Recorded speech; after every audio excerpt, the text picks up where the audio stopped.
This is a meeting of the Board of Education in public and is not to be considered a public meeting. Can we do a roll call, please? Ms. Anderson, Present. Ms. Bryant, Present. Ms. Butler, Present. Mr. Frazier, Present. and Mr. Kilgore. Present. Thank you. At this time, we're going to have everyone please stand for the Pledge of Allegiance, and we have some helpers holding our flag at the front. I pledge allegiance to the flag of the United States of America and to the republic for which it stands, one nation, under God, indivisible, with liberty and justice for all. Thank you. And we do have some guests in the audience today. Dr. Wilson, would you like to do a quick introduction of our guests? Yes, thank you, Ms. Anderson. Tonight, I am excited to share that we have some special guests here in the front row with us. So we do have Senator Lewis Blessing III from District 8 with us. We have State Representative Cindy Abrams from District 29.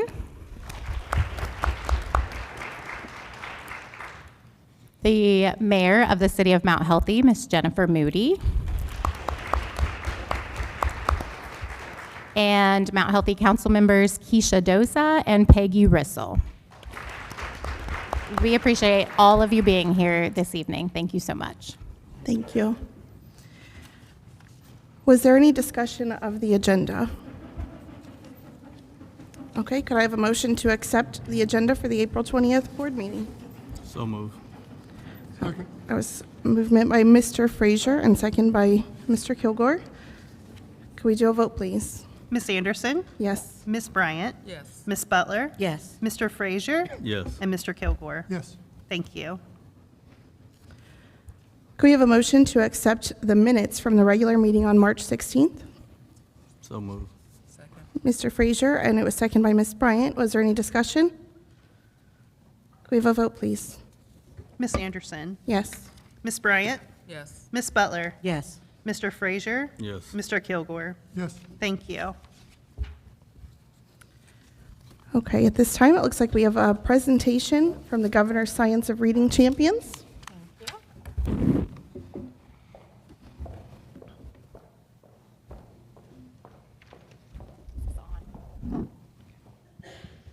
Good evening. I'm so excited to see all of you here. Thank you for coming, and I am thrilled that we can have our board meeting at North Elementary in the ELC this evening to celebrate our amazing teachers and dedicated administrators. So thank you all so much for being here. I want to start out by just saying congratulations. This is a huge achievement, and we are all just so proud of the work and effort that this achievement demonstrates. I want to share a special letter that I received just on Friday from Director Dakin from the Ohio Department of Education. So I am going to read his letter and share it with you. He sent his regrets that he was unable to make it to be here in person with us tonight, but wanted to express how much he appreciates all of the hard work and dedication of the students, staff, and administrators here at Mount Healthy. So this says, Dear Dr. Wilson and members of the Mount Healthy City School District Board of Education, embracing a shift in literacy instruction brings challenges in every form and a true determination of spirit from every individual throughout the process. The ways in which your education team has made significant shifts in the pursuit of teaching and learning excellence rooted in the science of reading truly highlights the dedication and hard work from everyone in the Mount Healthy City School District. I want to congratulate your administrative team, educators and staff, and families for keeping students at the center of your decisions as you work to ensure every child becomes a confident reader. My team at the Ohio Department of Education and Workforce applauds your district's continued efforts and extends gratitude for the commitment you've made to professional learning for staff, aligning instruction and materials to the science of reading, and implementing a high-quality literacy curriculum. This significant work resulted in 2 of your schools being recognized by Ohio Governor Mike DeWine as Science of Reading champions, Mount Healthy North Elementary School and the Mount Healthy Early Learning Center. I encourage everyone district-wide to embrace these successes and use them as foundational tools to ensure every student is meeting their full potential in the classroom. Thank you for elevating the learning experience for all students and your continued focus on raising literacy achievement. Sincerely, Stephen D. Dakin.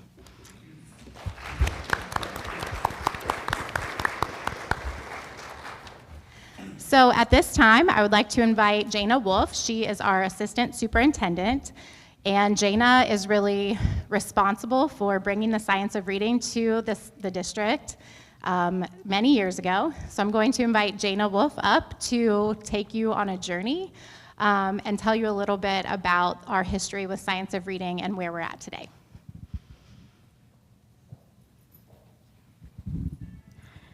I am so thrilled to be standing up here and looking out at all the amazing people who have been a part of this journey. It has been a lot of work for a lot of years for a lot of people. And so I couldn't be more happy to be standing up here and congratulating you guys on this great award. So this recognition really belongs to our teachers, our administrators, and also our students.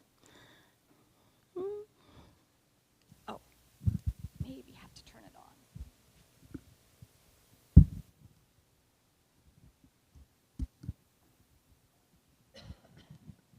Oh, did you do that or did I do that? Okay. So we started actually in 2018 when the Striving Readers Grant came available. We were awarded that grant in 2018. You can see the amount that we are awarded from the state for grades K through 5, and then again for 6 through 8. And if I'm being totally honest, that 6 through 8 was only because 6th grade was in the elementary schools. At that time, we really were only focusing on K through 6, but about 3 months into that grant, they were like, oh, no, you have to do 6 through 8. So then we did expand it into the junior high. That grant basically was mostly about just switching to the science of reading. And what does that mean? And giving our teachers professional development so they not only understood what it was, but then also like PD on the curriculum that we purchased and PD on Orton Gillingham, which was something that we instituted to teach phonics. But that whole grant was basically just about building teacher capacity because at that point, not too many people had heard of the science of reading. Most of the teachers' colleges were not teaching it either. Then the second grant we applied for was the Comprehensive Literacy State Development Grant, and actually the state asked us to apply for that grant because they already saw the work that the district was doing. We had had an on-site visit where some people had come and visited our classrooms and seen the great work the teachers were doing. And so we were asked to apply for that grant. We got that grant, and that grant was basically about going the last mile, that we knew it was in the teachers' heads, but how did we get that into classroom instruction day after day after day so it just became our norm. And we also talked in that grant about creating literacy-rich environments in our buildings, that literacy is not just for ELA, but for all subjects. And just some other factors that also affect literacy. We really wanted to increase parent engagement in our buildings and also help our parents understand what the science of reading was about and the shifts that their students were making. It's not going. So what really started to change everything was that adoption of the science of reading to guide our literacy. We knew about that because of some influences from the state. The state at that time had put out a document called How to Read or How to Raise Reading Achievement in Ohio, and so it was kind of their plan of what you thought we should do, and we pretty much stole that plan and said, okay, if you think we should do it, that's what we're gonna do. So we followed that pretty closely, and that's what we based all our work on. We also had a lot of support from Hamilton County ESC, They lent us some people to guide that work. We had some research that we looked at through What Works Clearinghouse, and all those things came into what made up that grant. And then the biggest part was just kind of shifting from what we thought worked. Like, we thought we were doing all the right things for kids. We thought the choices we were making were right, to actually going with the research and what evidence said would work for our students. And in case you don't know what the science of reading is, I put the definition there because I feel like that's something that gets thrown around all the time, the science of reading, and understanding that that's just a body of research that tells us, how do kids learn to read? There is brain research about what actually happens in a student's brain. Our first foundation were just getting some systems right. Did we have the right curriculum? So we spent a lot of time and several years on getting high quality instructional materials. We were very happy to be a little bit ahead of that game when the governor came out and said you had to use those materials. We actually already had them, and I am looking at my administrators and thanking them for always pushing that and making sure that's what was being used, being very dedicated to that fidelity, and to my teachers as well, because I know there were lots of things that we pried out of your hands that you probably didn't want to give up, but you did, so I appreciate you. We implemented a structured literacy framework, which we'll talk about in a minute, what the difference between where we were and where we went. Talked about having an assessment system. We had to have a universal screener to test our students so that when they started the year, we knew where they were starting from, and then test them a couple more times through the year to see if they're growing, and then also progress monitoring more frequently to make sure that they were coming along in their reading. And then we also knew that we needed to create some intervention structures. We had students that needed extra support, tier 2 and tier 3 support. So when we talk about structured literacy, if you look at the left-hand side, that is balanced literacy, and that's where we were, and we moved to structured literacy.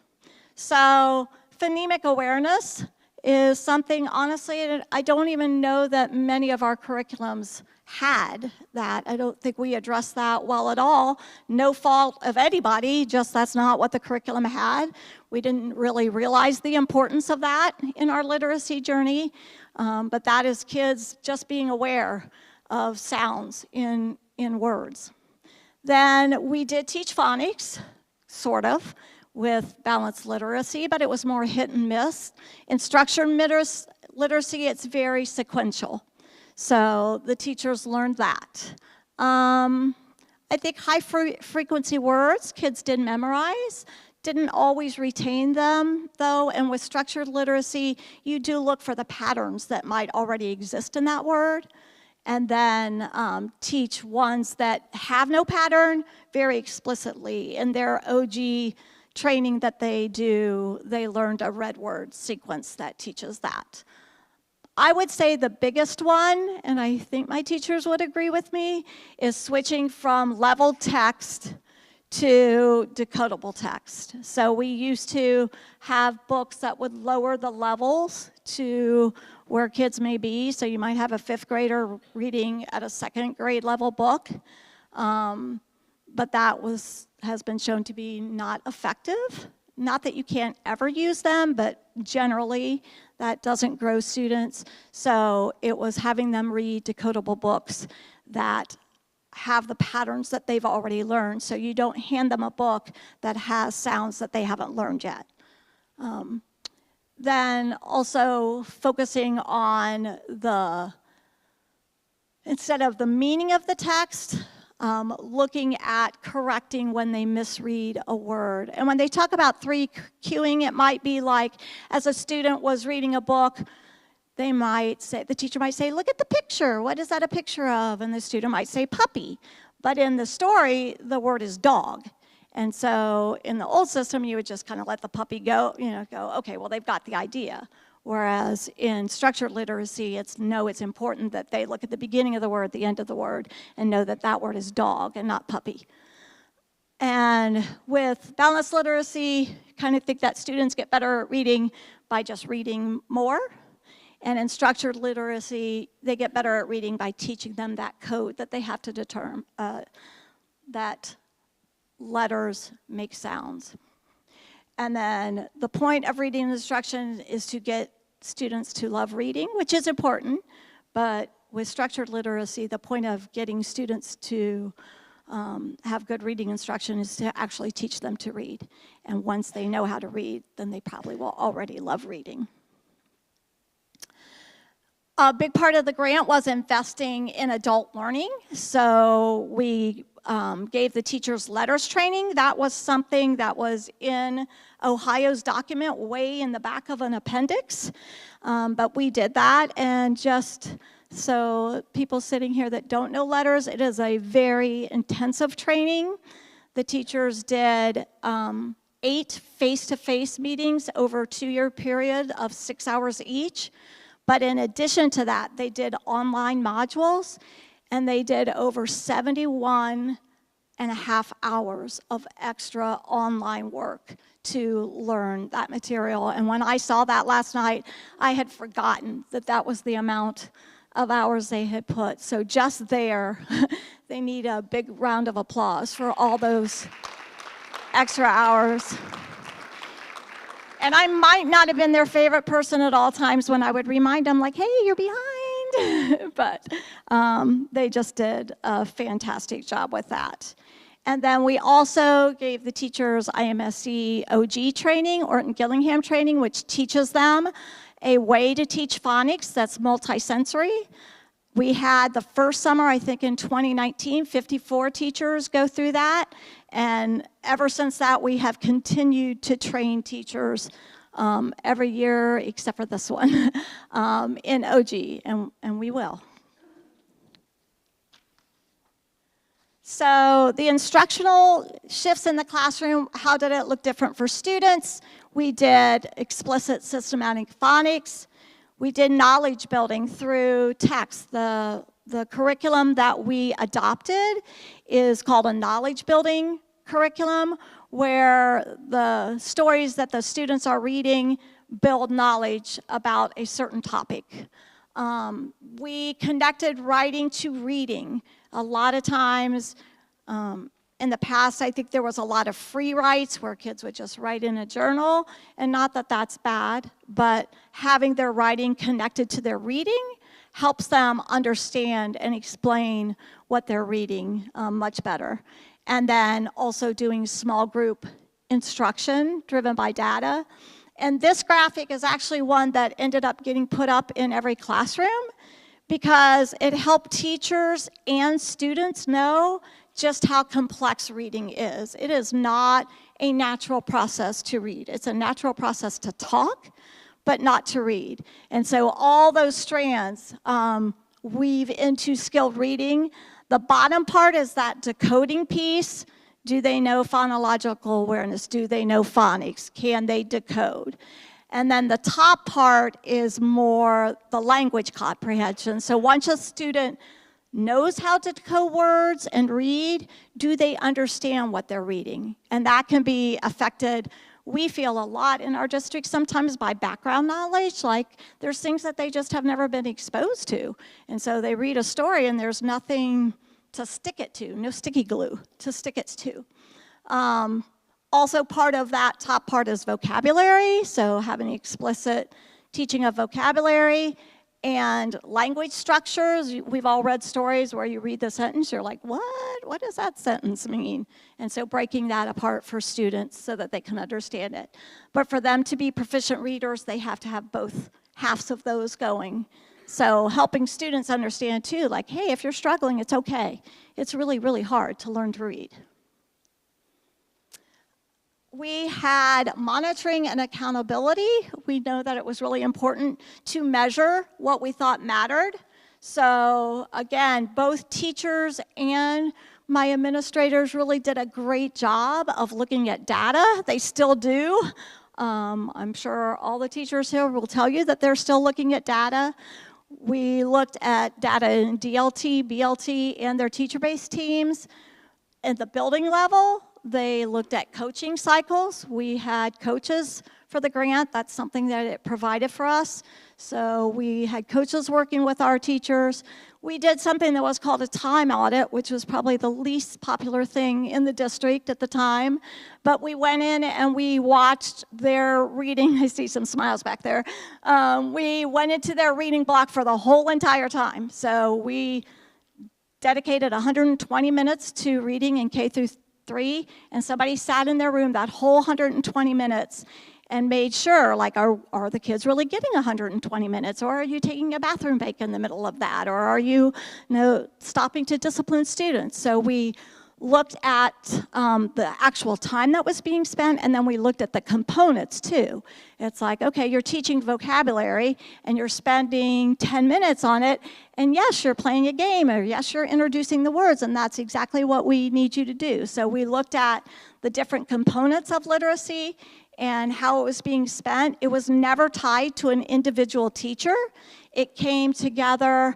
And actually, I think I saw her sitting out here, Jen Danner, who was our grant person, made those literacy walk tools and then collected all the data for us. But then she would give, so maybe second grade and north, she would give them the results. They would look at it and they'd say, oh, we're really happy with this piece of it, but no, we're not happy with this. And then they would determine what they wanted to work on.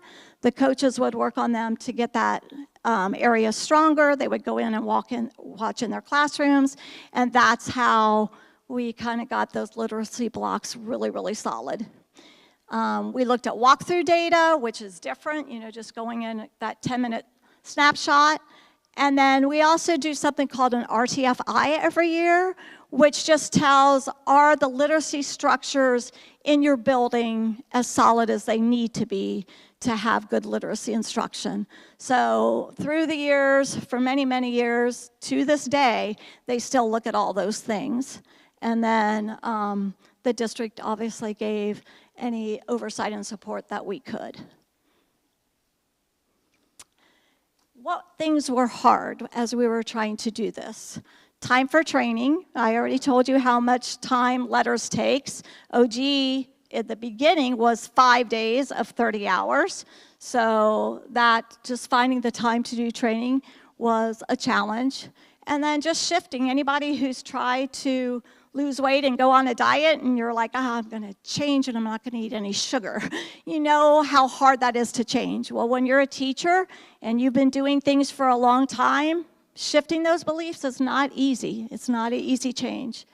Having incoming new students, that's all right. You've been teaching, the structured phonics for 3 weeks, and now the student has come in. How do you get that student caught up with what you're doing?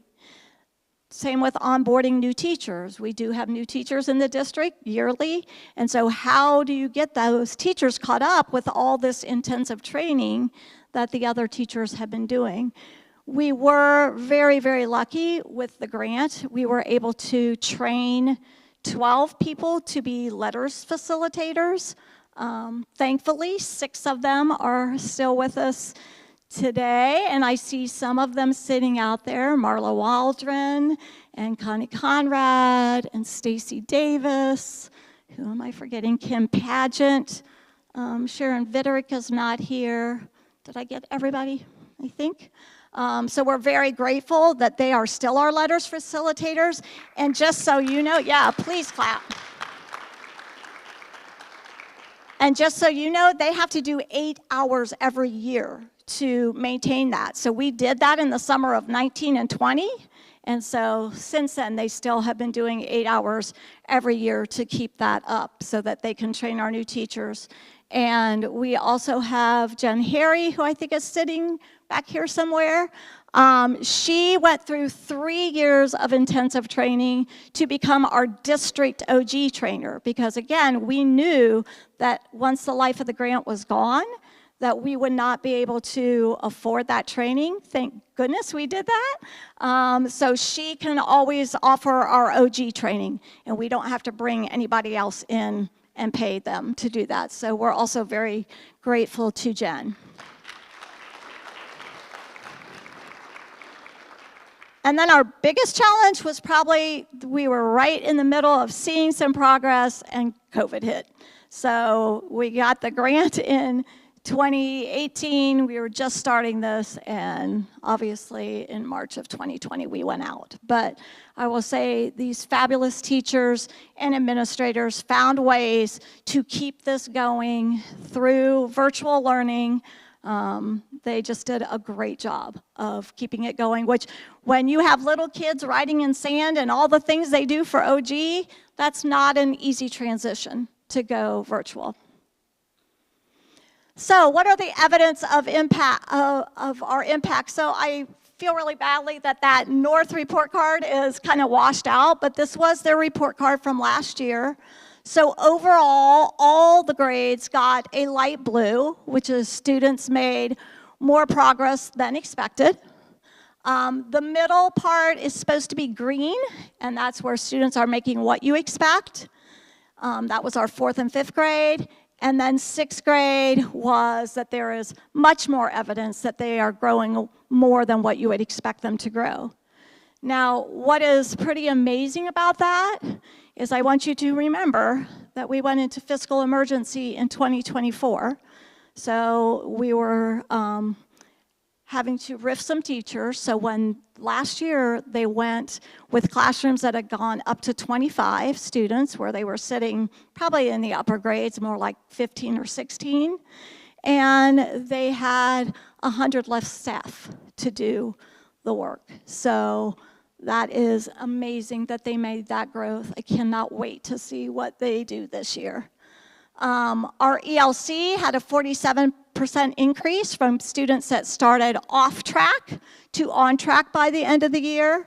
And also in 2024, North won the Ohio Momentum Award, which celebrates districts that have and buildings that have improvement. But I will say the biggest results are if you walk into the ELC or North Elementary and you stick your head in any classroom, the instruction that you see going on. So we have a short little video of that.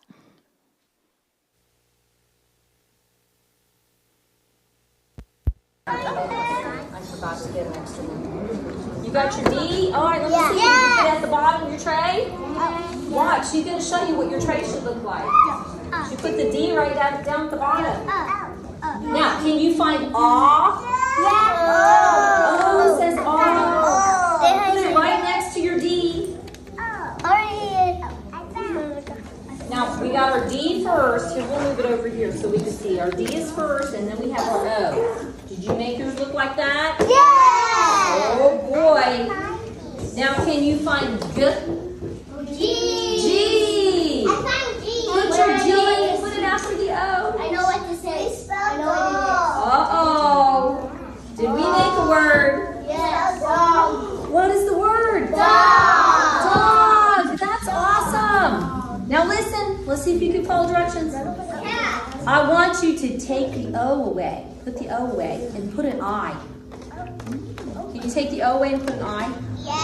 In the middle. In the middle. See, look. We took out the O. We put the I in there. It's what dogs do. Now what is it? Dig. What dogs do. They dig. We If made you it put both of dig. those words together, it would be. And that's what you will see in classrooms all the time. The other thing that I think that was important that came out of the grant is together through DLT, BLT, and TBTs. This was kind of a long process of coming up with a mission statement of what we wanted literacy to look like in our buildings. So you can read the literacy mission there. And I will say our principals have done a really good job of getting posters made and having that on the walls so that parents and students can see that every day. And then we also took a long time to talk about what would a literacy-rich environment look like in our buildings. What would we want people to see when they walk in? And so it was those 10 things. And we actually used some of those for the junior high and the high school as well. We just obviously eliminated some of like The high school doesn't need labels, where some of our elementaries do. So those were two big things that, honestly, as a team, the whole district worked together to come up with those. All right, leveling up. So impactful leadership. I, again, am so proud of these teachers and these administrators who have learned to do more with less. It was not easy to go into fiscal emergency. We've had everybody working really hard. Sarah and Kristen have done an amazing job to make that look better for the district. But in the buildings, you had people that had to make the science of reading work with a lot less resources, a lot less teachers, less administrators. They lost administrative support. They lost their counselors. So they were doing the same hard work with way less. And I applaud them for stepping up and finding a way for it to work, both the teachers and the administrators. And then they also had to just adjust systems. It's like, okay, we lost all our RTI teachers, went back into the classroom. Our teachers that gave extra intervention to kids. So it's like, okay, they still need it. What are we going to do? And both North and ELC have found ways to make that work for students. And it has all fallen, honestly, on the back of the teachers to be not only the general education teacher, but if a student needs extra tier 2 or tier 3 support, they are providing that as well. And then also one last thing is just high dosage tutoring. If anybody has money, we'll take that for high dosage tutoring because that is something that's really hard to do. You're supposed to give every student that's on a RIMP not only intervention, but high dosage tutoring. And that is fallen on the teachers as well because we just don't have the money to go out and bring an outside source in, which technically they would like us to do. All right, what did we learn? We learned that you can't skip adult learning. The adult is the most important person in that room, and they are the person that is making the science of reading work for our students. Fidelity matters. Like, stay true to what you said you're going to do. Don't change. We've kept things pretty solid. We really haven't brought in much new curriculum. We're just kind of staying steady with what we know works. Leadership, being on board with what we're doing is crucial because they are the ones that are driving it in the buildings. Having teachers be consistent, which I will say the ELC and the North staff has been great that you're still here. So thank you that you're still here. And then this work all takes lots of time and lots of practice. So they've hung in and they've done this. All right, we will keep going. So this is not the end of our journey. We actually have 3 more schools out there that need this. It's not over. We will keep refining and honing our practices to increase student outcomes. And literacy isn't a nice to have, it's a must have. It's not just a skill for academic success, it's a foundation for workforce readiness, civil participation, and lifelong learning. Without being proficient in reading, every career pathway becomes harder, narrower, and less equitable. And then former UN Secretary General Annan once said, literacy is a tool for daily life in modern society. It is a bulwark against poverty and a building block of development, a basic human right. Literacy is finally the road to human progress and the means through which every man, woman, and child can realize his or her full potential. So congratulations to the teachers and administrators of North and the Early Learning Center. You have persevered through COVID, fiscal emergency, reduction in force, increased class sizes, and you have arrived triumphantly.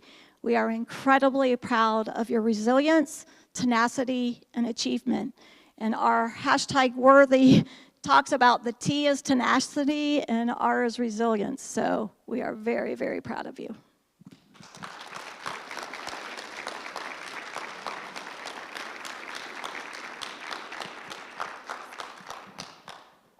Thank you so much, Jana, and thanks to Jana. She, I love that she was up here thanking the teachers, and the thanks does go to the teachers and the staff here at North and the ELC and the administrators.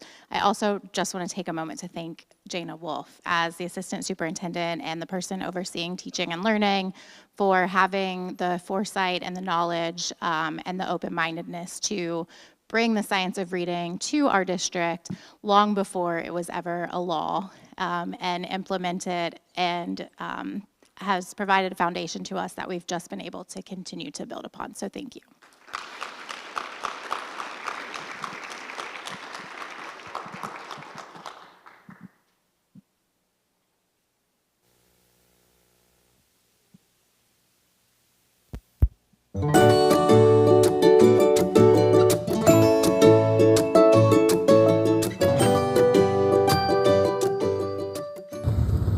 Welcome to North Elementary and the Early Learning Center. We are honored and pleased to be recipients of the Governors of Science Reading Champions Award. Come on, let's take a look at the great things that are happening here at the Mount Healthy Early Learning Center and North Elementary.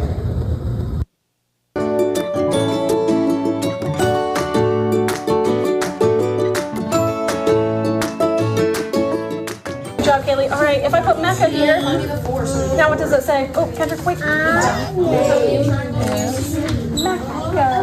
Good job, Mecca. All right, Kendrick, now it's your turn. Kendrick,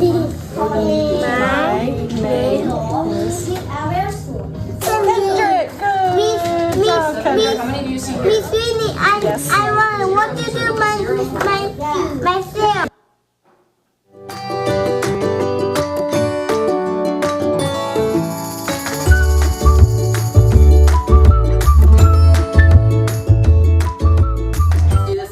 Tricky one with the E in. Remember, it's nasally. Ready? Ken. And since it's a name, what type of K? Do I got either a capital or uppercase. Now, can I do K and E together? Yeah. Yes, because I and E belong with A, O, U belong with C. So can I do K and E together? No. Yes, you can do it. Okay, let's do this one. This was our letter last week. Rex. Good. It can be a name or like a T. Rex. That's a really good source, Rex. Right? Let's do this one. Rex. But if I take away this beginning sound, how many sounds are there? Good. But how many sounds are there? Two. Okay, sound it out. Good.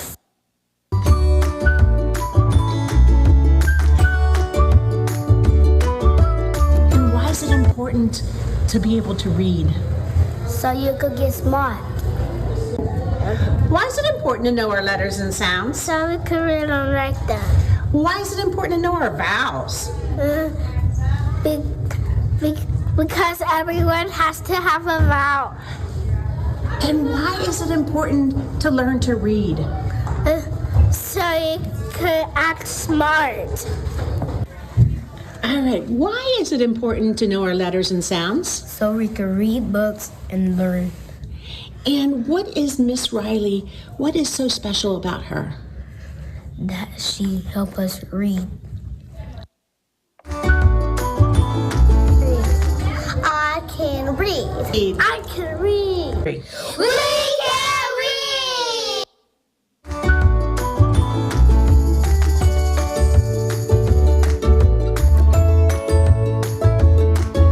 All right, ladies, what grade are you guys in? First grade. What letter sounds have you guys been working on? ST and SP. Our R blends and T blends. Very nice. What do you guys plan to do with the reading skills that you guys are perfecting? A lot of reading, a lot of learning words and stuff. Like learning a lot of big kid words and like learning how to read like more books. How do you figure out what sounds are in the words you spell? I break up the word and sound it out.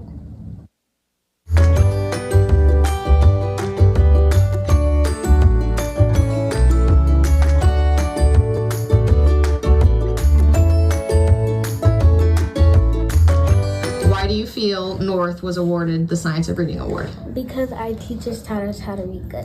That's right. I love it. What are you guys doing in here? Acing this test. How do you know you're acing this test? Because we're reading science champions. That's right. Yup.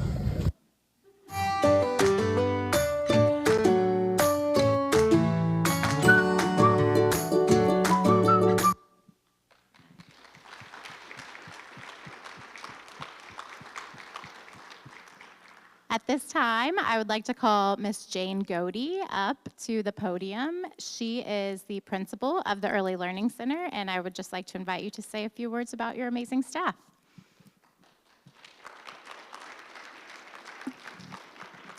Thank you. How about those little owls? They are pretty special. So good evening, members of the board, Dr. Wilson, and the Mount Healthy community. It's with immense pride and a deep sense of shared accomplishment that I stand before you tonight. We here are here to celebrate a milestone that reflects the very hard work of our mission. We are the Ohio Governor's Science of Reading champions. This is a true testament to what happens when a community of educators commits unwaveringly to the proven science of how children learn to read. To my incredible staff, this honor belongs to you. You didn't just try a new curriculum, you choose to lean into it. And with the hard work, your professional growth, you spent countless hours mastering the mechanics of phonemic awareness, phonics, and language comprehension. You understood that reading is not a natural process. It is a neurological feat that must be taught explicitly. You looked at the data, adjusted your small groups, and met every child where they were. You've moved past "that's the way we've always done it" to embrace evidence-based practices that work for every learner. You did all this while maintaining the nurturing, joyful environment our little owls need to thrive. Because of your dedication, we aren't just teaching kids to memorize words. You are giving them the keys to decode the world. We are building a foundation so sturdy that no matter what challenges they face in third grade, middle school, or beyond, literacy will always be their superpower. And to my little owls, Carter, Danny, Frankie, they're here tonight. They were up here earlier. I want you guys to know something very important. You are the reason we show up here every day, and stay late every night. You deserve that high-quality education. You deserve teachers who know exactly how to help you unlock those sounds in a word and to share stories in a book. You deserve a school that believes in your brilliance from the very first day you walked through our doors. Being a champion means we are fighting for your future. We are making sure that when you leave the Early Learning Center, you aren't just ready for first grade, you are ready to soar. By aligning our instruction with the science of reading, we are ensuring that success of every student is just not a slogan, but reality. Thank you, Board of Education, for supporting our mission and vision, and thank you to the Early Learning staff for being the champions our children need. Go Little Owls.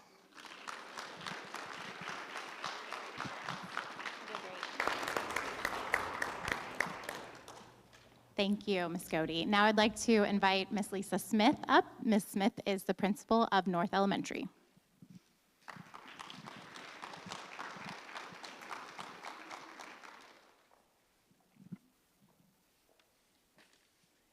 Good evening. I am honored to stand before you tonight as the principal of North Elementary to talk to you about our amazing staff, our students, and our North community. Our school has been recognized this evening for the achievement that reflects not just a philosophy of teaching, but a deep collective commitment to our students and their futures. This award is grounded in something fundamental, the belief that every child can learn to read and deserves to. The science of reading isn't just a trend or a passing initiative. It is years of research that guide us in our understanding of how students are developing their literacy skills, and more importantly, how we as educators can meet them and be aware aware of where we are moving our kids forward, and we're moving them forward with confidence. At North, this recognition is a result of our intentional work. Our teachers have embraced the evidence-based instructional practice with dedication and with confidence. They've engaged in ongoing professional learning, collaborating with one another, and continuously reflect on how to better serve each of our students with their care. But beyond these strategies and the data, what truly defines this accomplishment tonight is the culture in our building. Classrooms are filled with purposeful instruction. Students see themselves as readers, teachers who believe in the power of their impact, families who are partnering with us, and they are reinforcing literacy at home, and that is so greatly appreciated. This award really belongs to all of you guys tonight. I'm so proud of you. We also recognize that this isn't the finish line for us. It is only a milestone. While we celebrate, we are going to remain focused on sustaining and strengthening all of our efforts. Literacy is the foundation for learning, and it is our responsibility every single day to ensure that our students leave us in 6th grade equipped with the skills that they need to be successful in their next educational journey. I want to thank you guys as our Board of Education and our district office for their continued support of our high quality instruction, our continued professional development, and all of the resources that we do have that has made this work possible. Your leadership helps create all of these conditions that we've had of excellence. The Governor's Award tonight affirms that we align our practices with what is truly working. We are committed to doing it well, and we have done it very well. I'm very proud of all of you guys. We are making a lasting difference every single day. I'm really incredibly proud of our staff and all of our students, and I am grateful for this opportunity to be on this journey with you guys. This award really belongs to you. I'm so proud of you guys.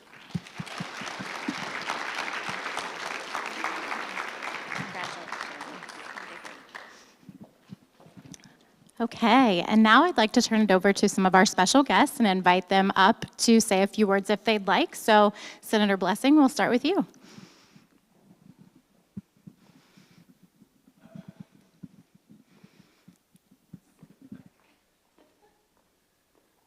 Thank you very much. Sometimes it's not easy to know who to hold off or hand off the commendations to, but congratulations.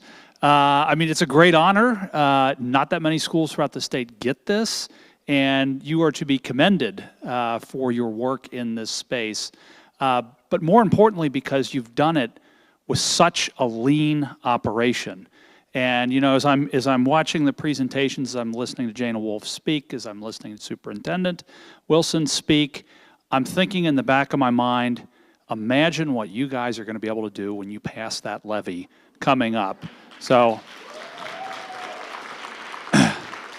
know that I am in support of that with you guys. But you know, beyond that, I just sit here and think, I have a 9-year-old, a 7-year-old, and a 3-year-old, and trying to get my 7-year-old in particular turned out to be more challenging, to just sound out his sight words, to just practice reading and doing that with him every night, and thinking how stressful that was, just me trying to help him, but also having my wife scream at me saying, oh my God, he's not learning to read, we got to do something. It finally popped for him, but it also just brings to mind the challenge that teachers have with this every day, year after year, with multiple students ranging all across the spectrum in terms of just getting it right away to needing tons and tons and tons of intervention. So the real heroes here are the folks that are on the ground and doing that work day to day. So congratulations, the award is yours. And I think the final point that I will make, and again, looking at, Jana's presentation, which, she kind of was joking, I don't know if that was a little too long. No, it was perfect. It was excellent. And it proves kind of what I have known and have come to know for a while now in Columbus, which is, we want to test students on this, we want to test students on that. And I'm like, okay, you're effectively testing poverty and grading on poverty in this state. I can tell by that presentation and by a lot of the groundwork and anticipation of where this was going that you guys were already doing this. You already have quality teachers in place. You already have a quality infrastructure in place. And frankly, You know, we talk about getting out of the way and letting businesses do their job in Columbus. Frankly, we need to get out of the way and let you guys do your job, which is teaching students and doing the best you can for Mount Healthy and for the children of this state. So with that, I would read this, but I'm sure you've seen these before. Congratulations, North Elementary and Early Learning Center, once again on this wonderful achievement. Thank you.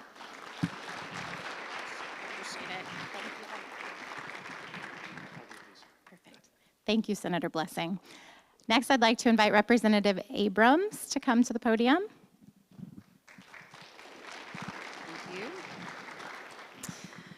Okay, well, I'm not going to follow the senator, but here we are.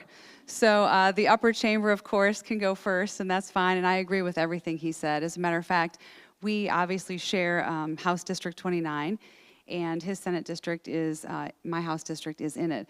And we share actually all of our opinions on supporting and being very vocal in Columbus for public schools, education, teachers. Listen, Senator Blessing has the young kids. Mine are now adults, so I've already been down the road. And I try to tell them, they're boys. You got to give them a little extra time, okay? So all the girl moms, I don't know what you're dealing with because I never had girls, but I had 2 boys.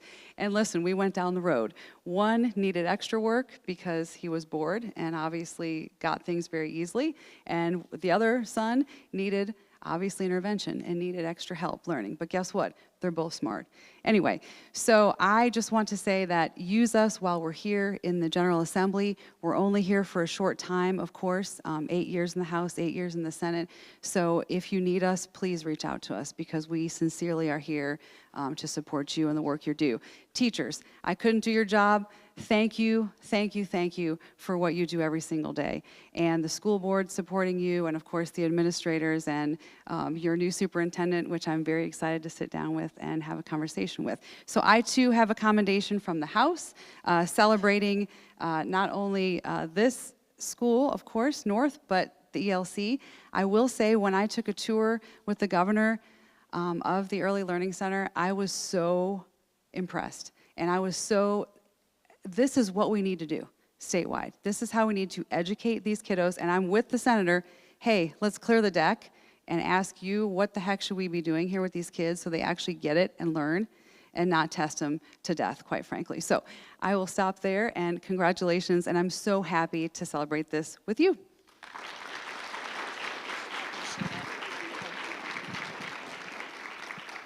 Thank you so much. And last but certainly not least, I'd like to invite our mayor of the city of Mount Healthy, Jennifer Moody.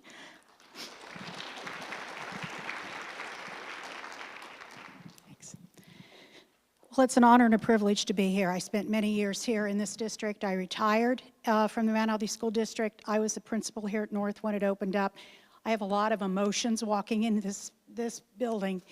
I just want to say for the teachers and staff that are still here, thank you for still being here.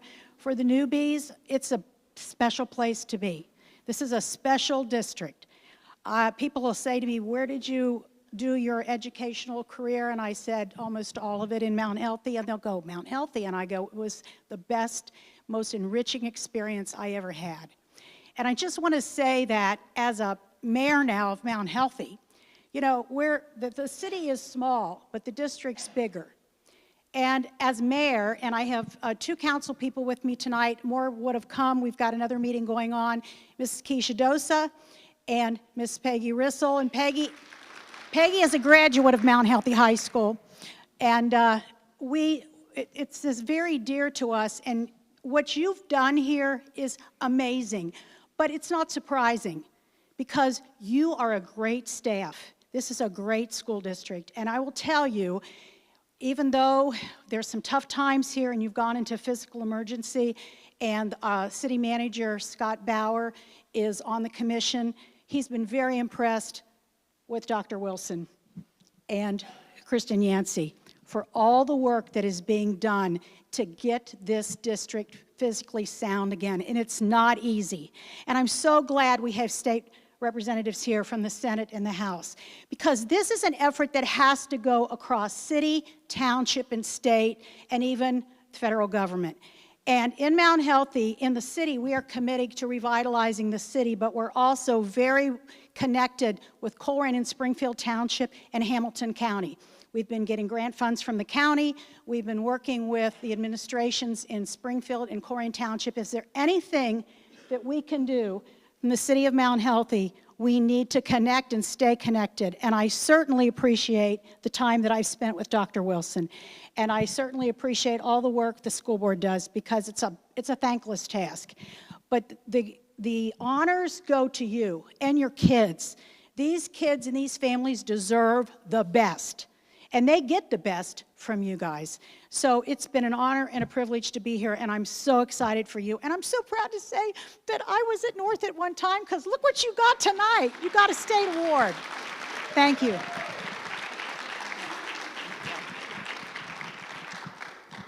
Okay, thank you so much. I so appreciate all of you being here tonight. I appreciate the teachers who came to celebrate one another and to celebrate this amazing achievement. I couldn't be happier that I work in Mount Healthy. People ask me all the time, you're a superintendent, how's that job? And my answer every single time is, I absolutely love it. I cannot even express how much I love coming to work every day. And the best part about it is when I get to go out and visit the buildings and go into classrooms and talk to teachers and talk to students. And what I see happening here at North, and the Early Learning Center, I would put up against any school in the state. You guys are doing amazing work. You are incredibly dedicated. And I just can't express how much I appreciate you and how much it means to the families in Mount Healthy and the generational impact that you're creating. So thank you again, and congratulations.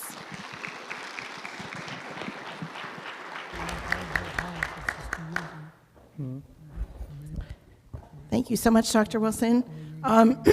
Excuse me.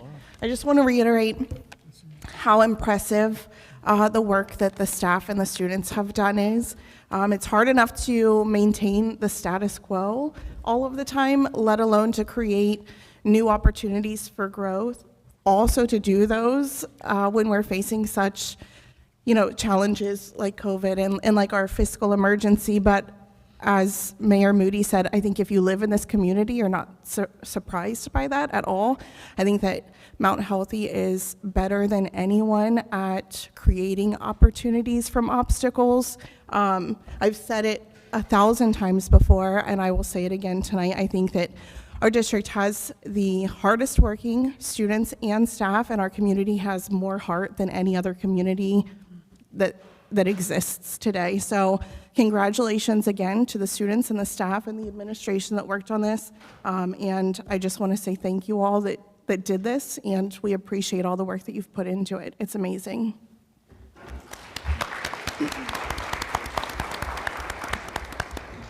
And also thank you to everyone who came and spoke today. We appreciate you being here. Thank you.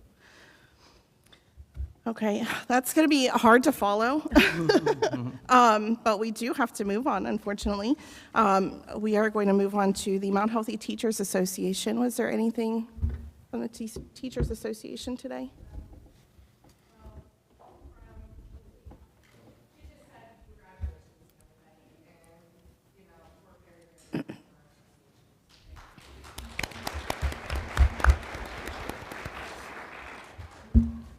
Do we have any announcements today? No. And I don't believe we had any public input. At this time, for the members of the audience who do not wish to stay for the business portion of the meeting, now would be the appropriate time for you to leave.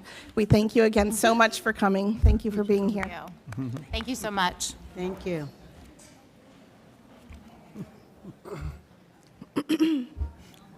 Hey, don't leave. I'll give everyone just a moment to exit. Wow.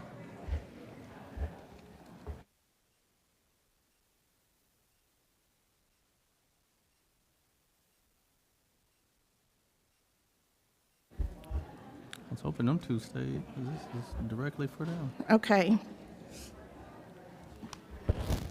Moving on to the Great Oaks Board Report. I have that here on my phone. Okay, the Great Oaks meeting was April 7th this month. Just a few highlights. President CEO Harry Snyder reported a 94.8 retention rate across the 4 campuses at the end of the third quarter, with a year-end goal of 95%. The applications process update shows that 63 of 76 programs are at capacity for incoming juniors next fall. 45 programs across the 4 campuses have students waiting for openings. The Oaks received 3,068 applications as of March, with a total capacity of 2,100 available seats. The enrollment process will continue through spring and summer. Great Oaks also received the banner for the 5-Star Award for 2025, which recognizes schools and districts that have achieved high standards in various areas of education. And CFO and Treasurer Brian Ray reported, the financial audit for fiscal year 2025 was released by the Ohio Auditor of State. Great Oaks Career Campuses District received no findings or citations. That is the end of the Great Oaks Board report.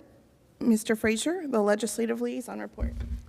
Okay, there's 2 bills currently in the House and the Senate. The one is Senate Bill 311, which provides temporary or extended graduation flexibility, which allows students to graduate through course completion or alternative demonstrations of competency. It reduces reliance on state end-of-course exams in certain cases and gives districts more discretion in determining graduation eligibility. The purpose is to ensure students are not unfairly prevented from graduating due to testing disruptions or rigid state requirements. The belief from the Ohio School Board Association is that 311 will be rolled into House Bill 455. House Bill 455 has already passed the House and is in the Senate Education Committee, and the House Bill 455 is a broader, more permanent policy shift that expands long-term graduation pathways, embeds flexibility into Ohio law beyond temporary relief measures, emphasizes career readiness, alternative credentials, and local decision-making. Senate Bill 311 and House Bill 455 relate to one another, as Senate Bill 311 is more of a temporary measure and House Bill 455 is permanent structural changes. Both bills reduce dependence on standardized testing, expand alternative pathways to graduation, and increase local district discretion. Together, they require districts like ours to update board policies on graduation, adjust student tracking and counseling systems, train our staff on new eligibility pathways, and communicate clearly with students and families. The impact will improve graduation rates, better support for diverse learners, and align pathways with workforce readiness. And that's the end of my report. Thank you, Mr. Frazier. And now that the room is settled, I do just want to thank all of you who have stayed for the rest of the meeting. We appreciate it. Moving on to the report of the treasurer. Thank you so much. First on our docket is our contracts. You have to flip the page to be able to see the chart. You can see there that we have several contracts up for your approval this evening. I will point out that the first one from Scarlett and Gray is for our planning for next school year. So this will be our first contract on the approval for FY27. Okay, can we have a motion to approve the contracts? So move. Second. Mr. Kilgore, second by Mr. Frazier. Was there any discussion? Can we do a vote for the contracts, please? Miss Anderson? Yes. Miss Bryant? Yes. Miss Butler? Yes. Mr. Frazier? Yes. And Mr. Kilgore? Yes. Thank you. Subject B, purchase orders over 5,000. Go ahead and flip the page again. You'll be able to see a rather short list as we're starting to near towards the end of the year of our purchase orders that exceed $5,000 for your review and approval. Can we have a motion to approve the purchase orders over $5,000? So move. Mr. Frazier, do we have a second? Ms. Bryant? Oh, Ms. Bryant, second. I'm sorry, I didn't hear you. Was there any discussion? Can we do a vote, please? Miss Anderson? Yes. Miss Bryant? Ms. Butler, Yes. Mr. Frazier, Yes. and Mr. Kilgore. Yes. Thank you. Subject C, approvals of then and now. We do have one then and now at this time, and it is an athletics purchase of transportation from January and February. Can we have a motion to approve the then and nows? So move. Was Mr. Frazier, Ms. Bryant, did you second down there? Yes. Okay, thank you. This room is bigger. I can't hear you as well. Her voice isn't carrying as much. Was there any discussion?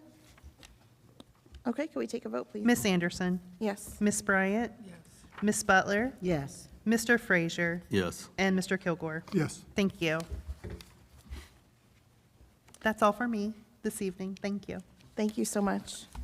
Moving on to the report of the superintendent. Thank you. The only informational item I have is that, just a reminder that our graduation is on May 19th, 2026 at City Gate Church. Doors open at 6 p.m. and graduation starts at 7 p.m. Item B is to approve the resignations as listed.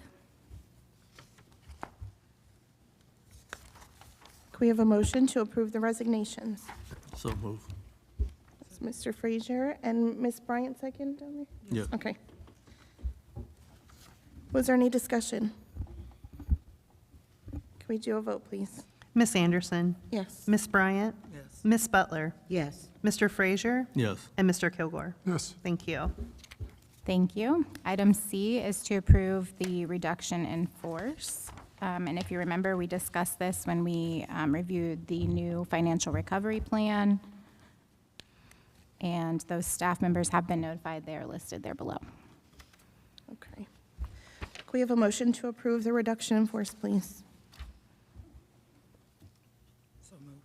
That was Ms. Bryant. I heard you that time. Can we have a second, please? Second. Mr. Frazier? Was there any discussion? Can we do a vote, please? Ms. Anderson, Yes. Ms. Bryant, Ms. Butler, Yes. Mr. Frazier, Yes. and Mr. Kilgore. Yes. Thank you. Thank you. Item D is to approve the administrative personnel that are listed there. Can we have a motion to approve the administrative personnel, please? Do we have a motion? So moved. That was Ms. Bryant. Do we have a second? Second. Mr. Kilgore? Was there any discussion? Yes, had a question about the, says renewal, but it has a contract amount, but over in the comments, it's a lower amount, so which one is? Yes, it's the contract amount. The reason, you actually approved what's on the far right side last month, but it was in error. So the amount last year was prorated because of a late start date. And so this year, that amount was just, I think, copied and pasted, and so then we realized that it was an error, so we're just resubmitting it with the actual amount. Thank you. Were there any other questions? Okay, can we do a vote, please? Ms. Anderson, Yes. Ms. Bryant, Ms. Butler, Yes. Mr. Frazier, Yes. and Mr. Kilgore. Yes. Thank you. Thank you. Item E is a recommendation to approve the classified personnel. Can we have a motion to approve the classified personnel, please? So move. That was Mr. Frazier. Do we have a second? Second. Mr. Kilgore? Was there any discussion? Okay, can we do a vote, please? Ms. Anderson, Yes. Ms. Bryant, Ms. Butler, Yes. Mr. Frazier, Yes. and Mr. Kilgore. Yes. Thank you. Thank you. Item F is a recommendation to approve the issue of one-year limited contracts. And all of those staff who will be on one-year contracts as of this moment are listed below. So these are their contracts going into August 1st, 2026 for the upcoming school year. Okay. Just to make sure I didn't miss anything, does that end on page 27? That's correct. Yes. Okay.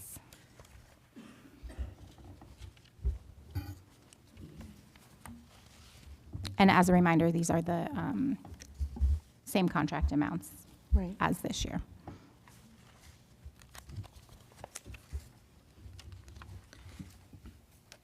Okay, can we have a motion to approve the one-year limited contracts, please? So moved.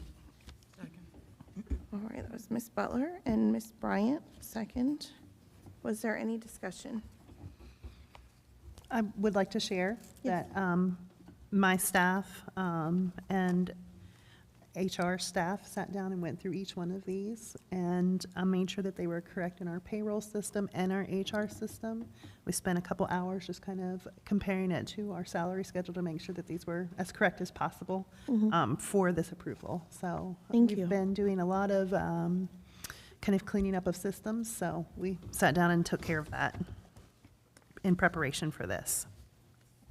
Thank you, we appreciate that. We know that your team has been doing a lot of that work, just going and checking and double checking and triple checking everything multiple times for us to make sure everything is as accurate and up to date as possible, and we do appreciate that. Thank you. Of course. Was there any other discussion on the contracts? Okay, can we do a vote, please? Miss Anderson? Yes. Miss Bryant? Yes. Miss Butler? Yes. Mr. Frazier? Yes. And Mr. Kilgore? Yes. Thank you.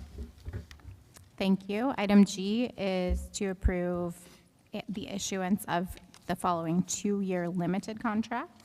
Can we have a motion to approve the 2-year limited contracts, please? So move. Second. There's Mr. Bryant and Mr. Kilgore. Who? I'm sorry, Mr. Frazier and Mr. Kilgore. Let's see.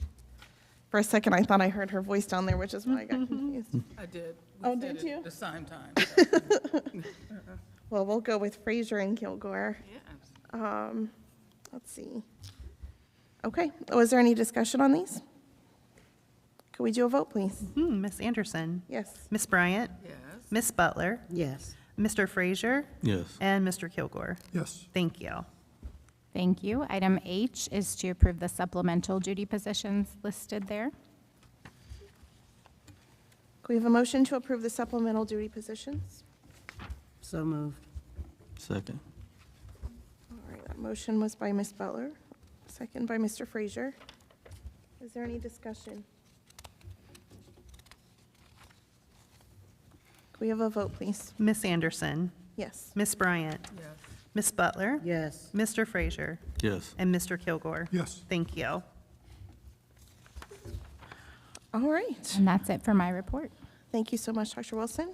Moving on to item 6, open discussion by the Board of Education. Was there anything that anyone would like to bring to attention of the meeting today? I would just like to remind everybody that early voting has started, so if you haven't already taken the opportunity to that, please do so. There's important things in the mix. Okay, thank you. Item 7, executive session. I would like to go into an executive session. I just have a couple of things that I want to update the board on. It would fall under item 7, matters to be kept confidential. Okay, and will there be anything to vote on when we return? No, there will not. Okay. So at this time, we're going to enter into an executive session for matters to be kept confidential. And as we just said, there will be nothing to vote on when we return. So you are welcome to remain for the rest of the meeting, but we will just be adjourning when we return, or you're welcome to exit. Can we have a motion to enter an executive session? So moved. Mr. Kilgore, and I heard Ms. Bryant down there. Yes. We'll be entering into an executive session at 7:16. Could we have a roll call, please? Miss Anderson? Yes. Miss Bryant? Yes. Miss Butler? Yes. Mr. Frazier? Yes. And Mr. Kilgore? Yes. Thank you. Okay, thank you. Thank you all. Have a good night.